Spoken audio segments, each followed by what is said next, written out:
आज की वीडियो में हम जानेंगे वर्टिगो डिसीज़ के बारे में, जिसे आम भाषा में चक्कर आना या फिर सिर चकराना भी कहते हैं।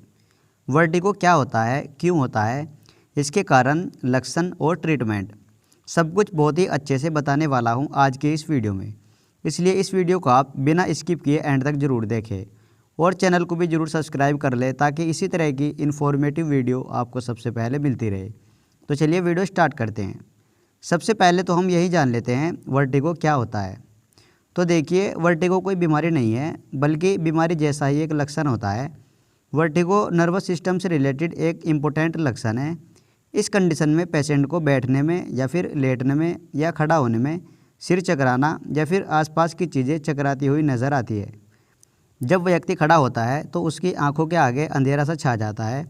व्यक्ति बेहोश भी हो सकता है। इस कंडीशन को वर्टिगो कहते हैं। और ये किस कारण होता है, अगर इस बारे में बात की जाए तो किसी पर्सन को सर में चोट लग जाती है, हेड इंजरी हो जाती है, इस वजह से वर्टिगो की प्रॉब्लम हो जाती है। या फिर लेट नाइट तक जागना या माइग्रेन मतलब आधे सर में दर्द होना, मेंटल वर्कलोड मतलब बहुत ज़्यादा माइंड पर लोड लेना, टेंशन बहुत ज़्यादा होना, या फिर किसी पेशेंट का बीपी बहुत ज़्यादा कम होता है या फिर बीपी बहुत ज़्यादा बढ़ा रहता है, किसी पेशेंट का बॉडी शुगर लेवल बहुत लो है, या फिर पेशेंट बहुत ज़्यादा अल्कोहल मतलब दारू बहुत ज़्यादा पीता है, मॉर्निंग सिकनेस मतलब सुबह के टाइम जब पेशेंट उठता है तो जी मचलाने की समस्या होती है, मोशन सिकनेस, ट्रैवलिंग करते टाइम पेशेंट को चक्कर आते हैं या जी मचलाता है।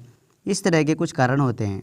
और इसके सिम्टम्स की बात की जाए तो पेशेंट का सिर चकराना या फिर नोज़िया वोमिटिंग मतलब उल्टी मतली, हेडेक, सर दर्द, कान में भारीपन, इस तरह के कुछ सिम्टम्स देखने को मिलते हैं।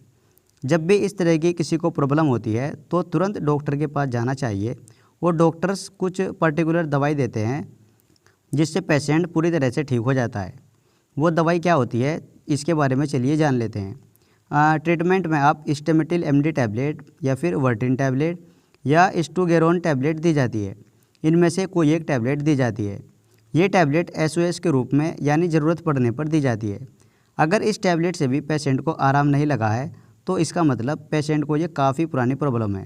और इसका कुछ कारण है, जैसे पेशेंट का लो बीपी है, इस कारण वर्टिगो की प्रॉब्लम ठीक नहीं हो रही है।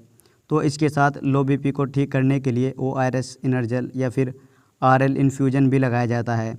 और अगर हाई बीपी की प्रॉब्लम है तो पेशेंट को एम्लोकाइन 80 वगैरह की टैबलेट दी जाती है। और अगर किसी की बॉडी में ब्लड शुगर बहुत कम है तो उसको D25 लगाई जाती है।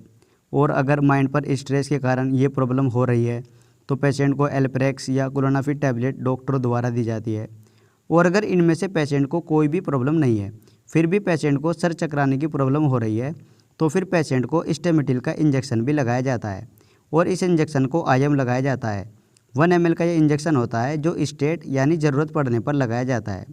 मरीज के हिसाब से ही इंजेक्शन और टैबलेट दी जाएगी। और अगर पेशेंट को कमजोरी महसूस होती है तो निरोबियोन इंजेक्शन या फिर न्यूरोकाइन इंजेक्शन लगाया जाता है। और कुछ ओरली टैबलेट भी दी जाएगी, जैसे बिकोजाइम C4।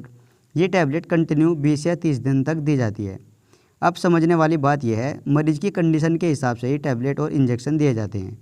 उम्मीद करता हूँ ये छोटी सी वीडियो आपको ज़रूर पसंद आई होगी। इसी तरह की वीडियो देखने के लिए आप हमारे चैनल को भी सब्सक्राइब कर सकते हैं।